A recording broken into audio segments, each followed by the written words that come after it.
स्वागत है एक बार फिर आपका मैथ वाले गुरुजी चैनल पर।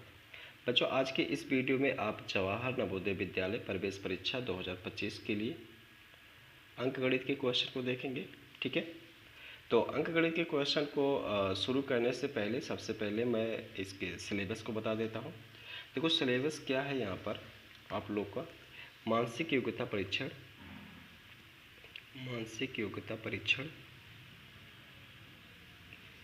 योग्यता परीक्षण इसके क्वेश्चन आते हैं, जो कि 40 क्वेश्चन इसके आते हैं। ठीक है, 40 क्वेश्चन। और इसके बाद जो आता है क्वेश्चन वो आता है अंकगणितीय परीक्षण, या अंकगणित कह सकते हैं। अंकगणित के 20 क्वेश्चन आते हैं। ठीक है, और ध्यान देने वाली बात ये है कि अंकगणित, देखिए, मानसिक योग्यता परीक्षण के जो होते हैं ये ज़्यादातर बच्चे जो है कर ही लेते हैं, इस पर कोई समस्या नहीं होती है। लेकिन यहाँ पर अंकगणित के क्वेश्चन, यही क्वेश्चन फंसते हैं बच्चों के। जो बच्चा अंकगणित को बड़े ध्यान से पढ़ा है, समझा है, और जो बच्चा इस अंकगणित के क्वेश्चन को कर पाएगा पूरे तरीके सही से, उसका सिलेक्शन होने के चांस ज़्यादा से ज़्यादा रहते हैं, क्योंकि इसमें बच्चे आसानी से कर लेते हैं। और ये जो तीसरा आता है वो आता है भाषा परीक्षण के क्वेश्चन आते हैं। भाषा परीक्षण के इसमें भी 20 क्वेश्चन आते हैं। ठीक है, तो भाषा परीक्षण के भी क्वेश्चन बच्चे कर ही लेते हैं। समस्या यहाँ पर आती है, जो बच्चा अगर अंकगणित को ठीक से पढ़ा रहेगा और अंकगणित के क्वेश्चन को सॉल्व कर पाएगा, उसका ये मान लीजिए कि जवाहर नवोदय विद्यालय में सिलेक्शन होगा, उसका एडमिशन होगा। ठीक है, तो चलिए देर ना करते हुए आज हम अंकगणित के क्वेश्चन को शुरू करते हैं। अच्छा, आपको बता दें कि जो इस समय तैयारी कर रहे हैं जवाहर नवोदय विद्यालय के लिए, उनका मैथ में कुछ सिलेबस कम हुआ है। ठीक है, तो जो मैथ में सिलेबस कम हुआ है वो सारी चीज़ को, सिलेबस को हम बताएंगे अपने वीडियो के माध्यम से। ठीक है, हम आपको देखो वही क्वेश्चन कराएंगे जो आप लोग के एग्ज़ाम में आने वाला है। फालतू क्वेश्चन नहीं करवाएंगे, क्योंकि एडवांस में ज़्यादा जानकारी लेना है, इसके लिए तो बहुत सारा समय बचा हुआ है। लेकिन अभी आपको क्या करना है, इस एग्ज़ाम को क्लियर करना है। तो इस एग्ज़ाम को क्लियर करने के लिए क्या चीज़ की ज़रूरत है, उस सभी क्वेश्चनों को मेरे इस चैनल पे आपको देखने को मिलेगा। ठीक है, तो अभी तक अगर चैनल को सब्सक्राइब नहीं किया तो चैनल को सब्सक्राइब ज़रूर करें, और वीडियो अच्छा लगे तो वीडियो को लाइक भी कर देंगे और शेयर भी कर देंगे। तो चलिए आज का ये क्लास शुरू करते हैं। चलिए देखिए, यहाँ पर अंकगणित का फर्स्ट चैप्टर है संख्या योग, संख्या पद्धति, नंबर एंड नंबर सिस्टम। ठीक है, तो इसके पिछले वर्षों में जो क्वेश्चन आए हुए हैं उन सभी क्वेश्चनों को मैं यहाँ पर देखिए करा रहा हूँ और आपको समझा रहा हूँ। देखिए, इस टाइप का ही क्वेश्चन आता है, एक आइडिया आपको लग जाएगी किस टाइप का क्वेश्चन आता है।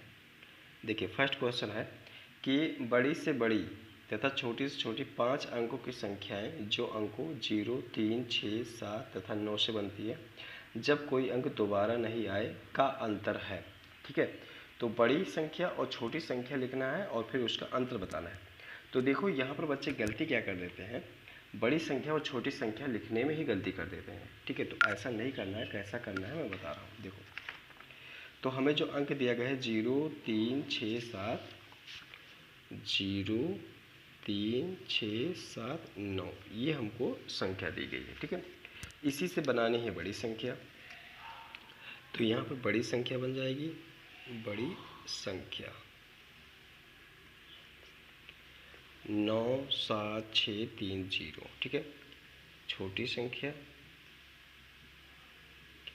अब यहीं पे ही ध्यान देना है, छोटी संख्या। ठीक है, छोटी संख्या बच्चे क्या करते हैं कि यहाँ से 0, 3, 6, 7, 9 स्टार्ट ये लिख देते हैं। तो ऐसा नहीं लिखना है, इसको पहले लिखना है, इसको बाद में। ठीक है, ऐसे।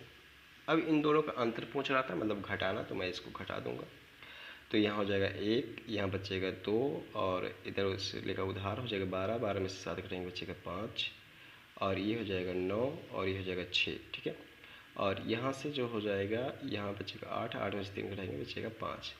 तो इस तरीके से 56,951 आ गया। जो ऑप्शन होगा यही सही होगा। तो देखिए कौन सा ऑप्शन है भाई, ये तो गड़बड़ हो गया भाई।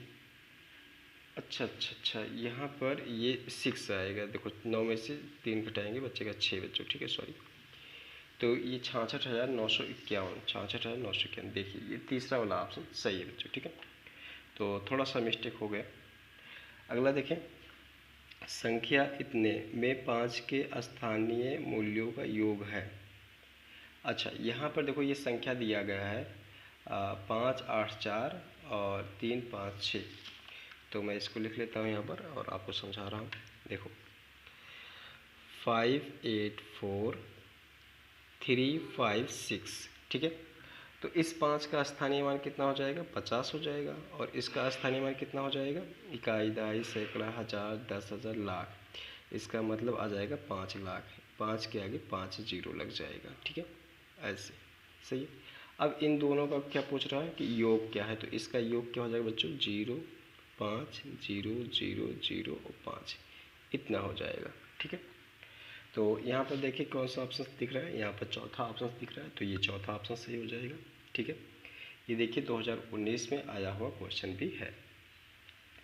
तीसरा कह रहा है कि निम्न में से कौन सा कथन सत्य है, तो 0 एक विषम संख्या है, जो कि ये असत्य है, ठीक है।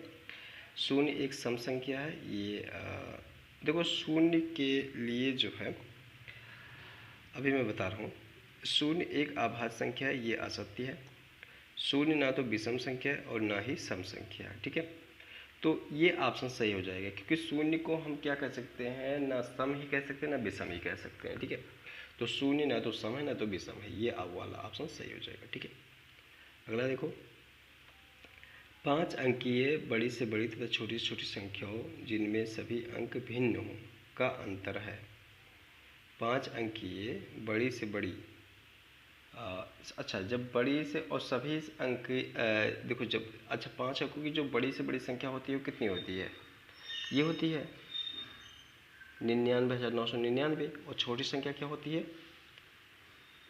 ये होती है 10,000 होती है। लेकिन लेकिन लेकिन इसमें देखो कह रहा है 5 अंकीय बड़ी से बड़ी तथा छोटी से छोटी संख्या हो जिनमें सभी अंक भिन्न हो। इसमें अंक क्या होना चाहिए? भिन्न होना चाहिए। अर्थात ये हम इसको लिखेंगे 9, 8, 7, 6, 5, ये हो गया। और इसको 1, 0 कर सकते हैं, 2, 3, 4 ऐसे कर सकते हैं, ठीक है।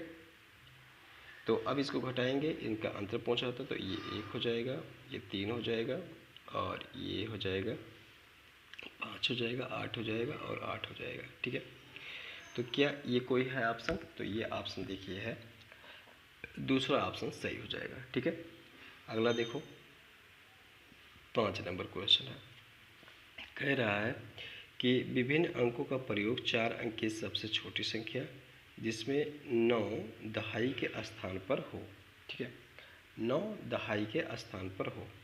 तो 4 अंकों के लिए नहीं छोटी संख्या, तो 4 अंकों की छोटी संख्या हम क्या लेंगे? आपको पता है कि जब छोटी संख्या लेना होगा तो हम 1 से शुरू करेंगे और दूसरा ऐसे 0 लिखेंगे, ठीक है। इसके बाद अगर ये 2 और 3 ऐसे होता, ठीक है।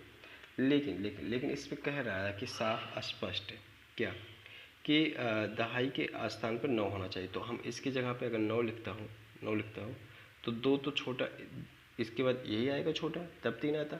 तो इसका मतलब ये संख्या बन जाएगी 1092, ठीक है।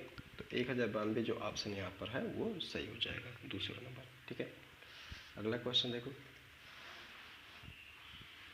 अगला है कि अंकों 5, 1, 6 में से किन्हीं 2 अंकों को कितनी बार प्रयोग में लाकर बनने वाली 5 अंकों वाली छोटी से छोटी संख्या कौन सी है? तो 5, 1, 6 को 2 अंकों को कितनी बार में लाकर, किन्हीं 2 अंकों को, अच्छा किन्हीं 2 अंकों को कितनी बार प्रयोग में लाकर बनने वाले 5 अंकों की, तो चलिए देखते हैं। 5, 5, 1, 6 है, 5, 1, 6 है, ठीक है। तो ये चीज़ें अच्छा यहाँ ऑप्शन में देखो, एक को क्या किया गया है कि देखो 2 बार रिपीट किया गया है, और छोटी से छोटी जो बन सकती है 1 को रिपीट कर सकते हैं और 5 को रिपीट कर सकते हैं, और 6 को तो 2 ही अंकों को रिपीट करना है। तो यहाँ पर देखो अगर मैं क्या करता हूँ कि 1 को 2 बार रिपीट कर देता हूँ और 5 को भी 2 बार रिपीट कर देता हूँ, 6 को रिपीट, तो ये छोटी से छोटी संख्या बन जाएगी, ठीक है। तो यहाँ पर ऑप्शन देखिए थर्ड वाला ऑप्शन सही हो जाएगा। ठीक, तो ये थर्ड ऑप्शन सही हो जाएगा। अगला देखिए, अगला जो हो जाएगा वो हो जाएगा, हाँ, निम्न में से सबसे छोटी संख्या कौन सी है। तो सबसे छोटी संख्या मेरे ख्याल से ये सब बच्चे यहाँ पर बता लेंगे, क्योंकि बेहद ही आसान है यहाँ पर। ये देख सकते हैं, ये सबसे छोटी संख्या 7130। ठीक है, तो ये मिल जाएगा। 9680 गुणे 10 गुणे 14 गुणे 0 गुणे 8 से परिणाम मिलता है। तो देखो ये भी बेहद ही आसान सवाल है, लेकिन काफ़ी बच्चे न जानकारी होने की वजह से तो इसको गलत करेंगे। देखो जब भी इस टाइप का क्वेश्चन आए, यहाँ पर देखो इस मल्टीप्लाई में क्या है, एक अंक 0 भी है। ठीक है, तो तब 0 का जब किसी भी मल्टीप्लाई किया जाता है तो वो क्या हो जाता है, 0 हो जाता है। तो यहाँ पर जो आ जाएगा वो 0 आ जाएगा, अर्थात फोर्थ ऑप्शन सही हो जाएगा। ठीक है, अगला क्वेश्चन देखो कर रहा है कि 6 अंकीय छोटी छोटी संख्या तथा 4 अंकीय बड़ी से बड़ी संख्या में अंतर है। तो 6 अंकों की छोटी संख्या लिख लेते हैं। यहाँ पर 6 अंकों की छोटी संख्या 1 2 3 4 5 6, ये हो गया 6 अंकों की छोटी संख्या। और फिर कह रहा था कि 4 अंकों की बड़ी संख्या, तो 4 अंकों की बड़ी संख्या लिख लेता हूँ यहाँ पर। ऐसे घटाएंगे इसको, तो ये 1 बचेगा, यहाँ पर 0 हो जाएगा, 0 0 9, तो ये 90,001 आ जाएगा। तो 90,001 कौन सा ऑप्शन सही है भाई, ये देखिए फर्स्ट वाला ऑप्शन सही हो जाएगा। ठीक है, तो ये चीज़ें हो गई। अगला देखो, 56 तथा 84 दोनों के लिए निम्न में से कौन सा सत्य है। दोनों अभाज्य संख्या है, दोनों सह अभाज्य संख्या है, दोनों 14 के गुणज हैं, दोनों विषम संख्या है। तो दोनों अभाज्य संख्या तो नहीं है, और दोनों सह अभाज्य संख्या भी नहीं है, क्योंकि सह अभाज्य संख्या के लिए मासा जो है वो 1 होना चाहिए। दोनों विषम संख्या भी नहीं, दोनों 14 के गुणज हैं। तो ये ऑप्शन सही हो जाएगा, थर्ड वाला ऑप्शन। ठीक है, तो उम्मीद करता हूँ बच्चों ये चीज़ें क्वेश्चन आपको समझ में आई है, और एक आइडिया लगा होगा कि अंक गणित में किस टाइप के क्वेश्चन आते हैं और आपको किस तरीके से तैयारी करने की आवश्यकता है। तो मिलते हैं दूसरी वीडियो में, तब तक वीडियो को पूरा देखने के लिए बहुत बहुत धन्यवाद।